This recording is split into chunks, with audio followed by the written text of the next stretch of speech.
Perkenalkan, nama saya Ketut Rudianto. Setiap hari saya ada di BNI Kota Blitar. Di sini saya mencoba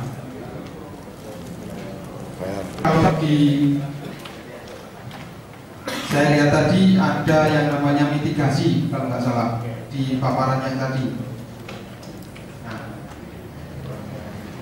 Mas,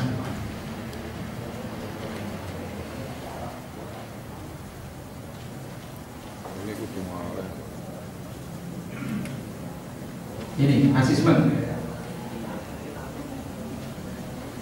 Maksud?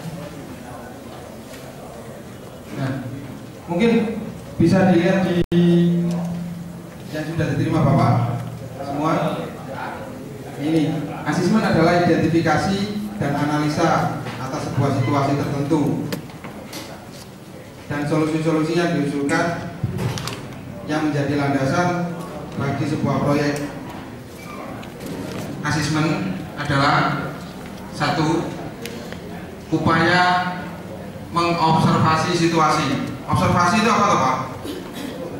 Pengamatan. Upaya pengamatan situasi. Yang kedua adalah mengidentifikasi dampak suatu bencana atau konflik. Nah ini yang tadi kita bicarakan bencana Mas ya. Kita nggak usah mengerjakan konflik.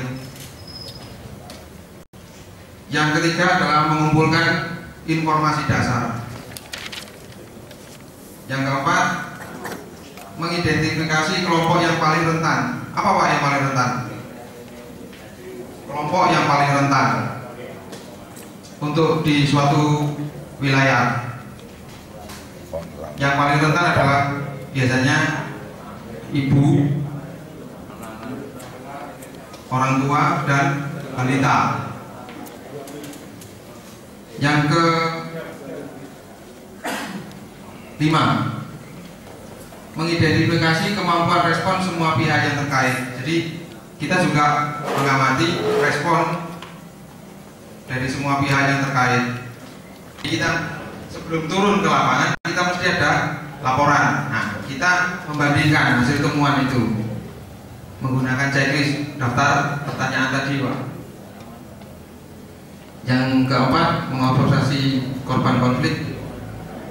Kalau ini nggak perlu Mas konflik itu. Nah, narasumber yang kapabel itu tadi. Nah, pemerintah, personel kesehatan. Pemerintah ini bisa dari Pak Camat, Pak Lurah, personel kesehatan, pemimpin masyarakat. Ini mungkin tokoh masyarakat Mas ya. Terus selanjutnya adalah tokoh keagamaan dari LSM, guru, kalangan profesional, dan banyak lagi Pak ini. Lanjut Mas. Waalaikumsalam warahmatullahi wabarakatuh. Nggak usah perkenalan ya, kita langsung aja. Oke. Ya, karena waktunya sudah mendekati luhur. Minta berapa menit? 5 menit. Selesai? Oke. Oke, saya akan memberikan materi tentang pertolongan pertama, di mana pertolongan pertama ini sangat penting di daerah bencana. Apalagi pada waktu kita menolong korban, kita harus tahu ciri-cirinya dulu. Jadi, untuk pertama kali saya perkenal apa yang dimaksud dengan PP. Kalau pertolongan pertama itu adalah kepanjangannya. Apa yang dimaksud dengan PP? Itu kalau di bis biasanya pulang pergi. Ini yang kita gunakan adalah pertolongan pertama, di mana pemberian pertolongan segera kepada penderita sakit atau cedera atau kecelakaan yang memerlukan penanganan medis dasar. Jadi pada waktu kita menolong korban, kita menangani dengan secara dasar. Semisal nanti ada pendarahan pada pelipis atau patah tulang, apa yang kita lakukan di nanti pertolongan pertama nanti. Terus tujuannya PP itu apa? Mungkin bapak-bapak atau teman-teman sudah tahu apa? Kalau medis dasarnya ini tindakan perawatan berdasarkan ilmu kedokteran yang dapat dimiliki orang awam. Jadi kita atau jenengan-jenengan itu adalah orang awam, bukan orang yang berspesialis atau orang yang pernah berpendidikan dari dokter.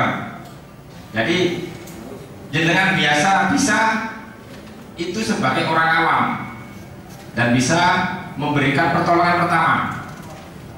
Semisal orang terjadi ada kecelakaan, orang ini memerlukan medis dasar, jadi bukan medis rumah sakit, medis dasar dulu.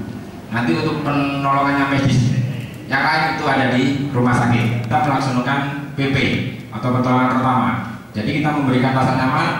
Bila si pasien ada luka, kita mencegah cacatnya itu.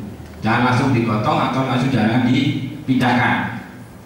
Biasanya kalau kita ada kecelakaan, biasanya orang langsung digotong, dipindahkan, langsung dibawa ke rumah sakit. Belum tahu apa sakitnya, apa lukanya.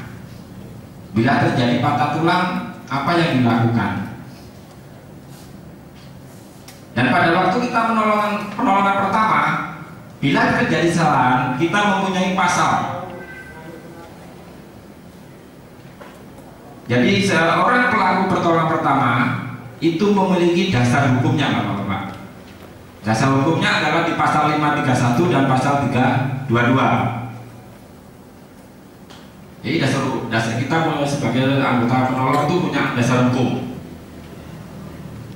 Kalau pasal 531, barang siapa yang menyaksikan sendiri ada orang dalam keadaan bahaya maut, lalai memberikan atau mengadakan pertolongan kepadanya, sedangkan pertolongan itu dapat diberikan atau diadakan dengan tidak mengkhawatirkan sendiri. Jadi nanti di pasal 31 ini, bila Anda memberikan pertolongan pertama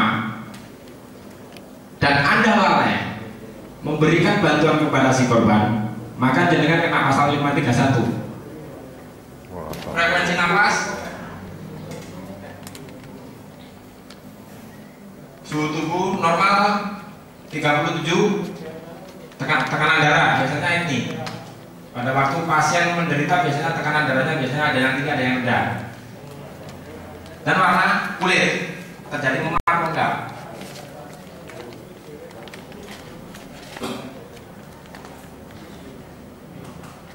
Pemeriksaan denyut nadi dapat diperiksa di leher karotis, lengan atas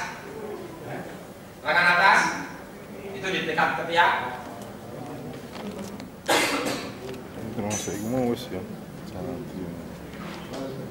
Pergelangan tangan, lipatan paha,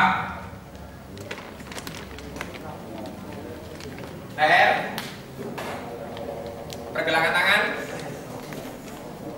Biasanya orang-orang kalau merasakan sendiri tanda-tanda buta kita itu biasanya gini.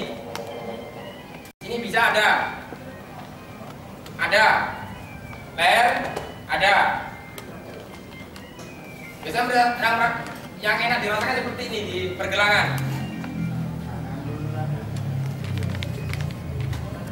Jangan, kalau melihat jangan ditekan, cuma dirasakan aja. Tempel, itu sudah ketemu. Normal berapa, setelah aktivitas berapa? Itu penting ada.